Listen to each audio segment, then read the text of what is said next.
What's up everybody, Alex here again, and we are back with the small ship gone huge, trying not to look like Star Citizen but failed miserably.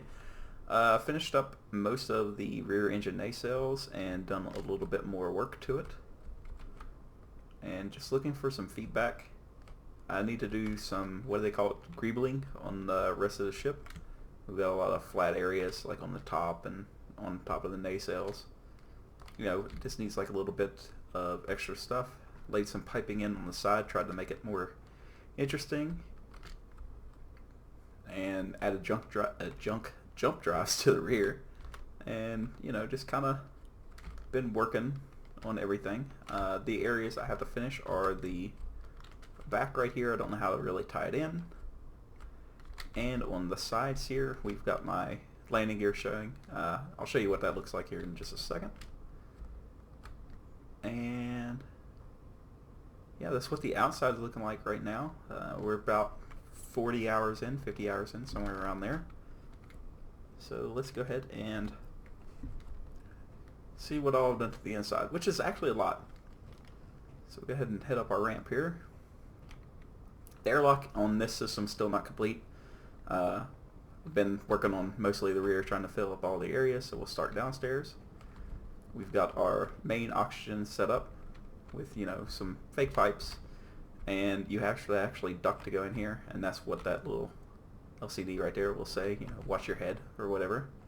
And this is the main oxygen supply to the rest of the ship. All the airlocks are on separate systems, so they won't be feeding. I added this little area for like a away crew, you know, that way they can just pop in, you know. None of these are connected to anything else, so this be like personal storage. You can pop your rifle, welder, wherever you have in there, and then you can refill your oxygen and hydrogen at the same, you know, at the same time. We'll sign there. And we've got this should be working, so should be open. That should close.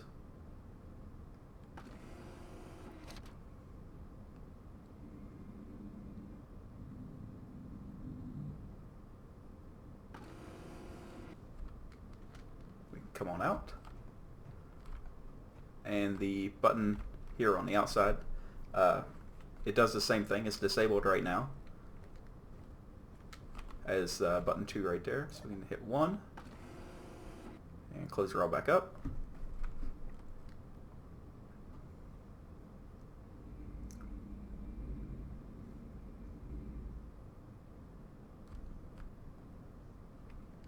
And not be able to hit that. There it is. Oh, I've got all the doors open, so yeah, that's why that didn't work. This is the O2 routing system for our little airlock there. And we've moved some of the vents around, so this is more out of the way. It was here. Resets all of the conveyor tubes. These are in the floor underneath some plating. Go ahead and head upstairs. And this area is not yet complete. We've got the main engine room, which is, you know, another area where it's kind of tight. You got to walk under stuff, over stuff to get whatever you need to. Medium cargo container, just trying to bulk it up a little bit, make it look like it's something. Got a little engineering station here and a door, of course, to block it off. And some gyros. We've got some little access hatches, you know, more gyros, a couple more batteries, programming blocks, you know, stuff like that. Just try to hide a bunch of things. And we've got our backup power supply, and you pop uranium in it and hit number 2 here, and it goes through a sequence, and then it starts spinning up and all that fun stuff. So, and then turns on. Shut that off. Close that up. Got a little locker area. We reworked all of this. This used to open up to this side, but I couldn't get a bathroom in anywhere in the ship. So moved everything back and curved this hallway in to allow access to this. So we've got, you know, our shower, little light, toilet, little cabinet and everything. Go ahead and turn that off. Bunk area is still the same, just added light switches. Captain's area is still the same, his light switch is here. I don't know if I went in here last time. This is a programming block, and all the timer blocks are hidden in behind here. A couple more batteries and a couple more gyros. Ship has 64 gyros. It still turns really slow, but if you give it throttle, like if you hit spacebar and the gyro at the same time, it'll do whatever you want. So I don't know if I have something locking it down or what. The cockpit is mainly the same. I've removed the pistons for right now until I can get them to work again, because every time I have them they don't want to work. And let's see if Clang will be very nice to me today.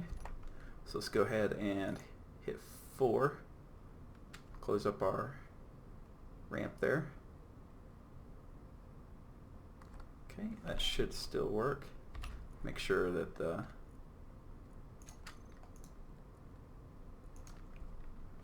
ramp, what is that called? Landing gear.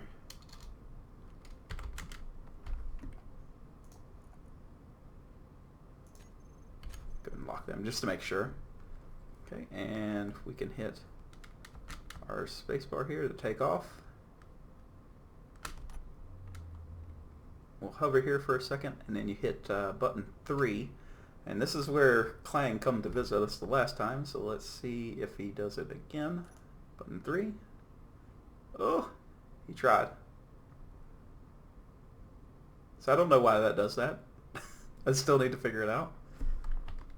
But see how it turns really slow? But if I give it some throttle, it does fine. So I don't know what's going on there.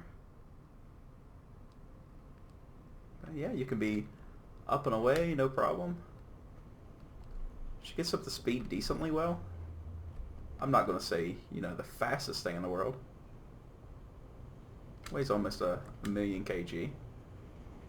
But yeah, you can be up and out of here. So yeah, that's how far I am with it right now. The Gatling guns still work, and they're always fun. So yeah, still looking for any tips. I know there's a lot of people that build small ships gone large, so maybe some of these physics issues I'm having with, somebody can help me out with. And yeah, I guess I'll see you guys in the next one.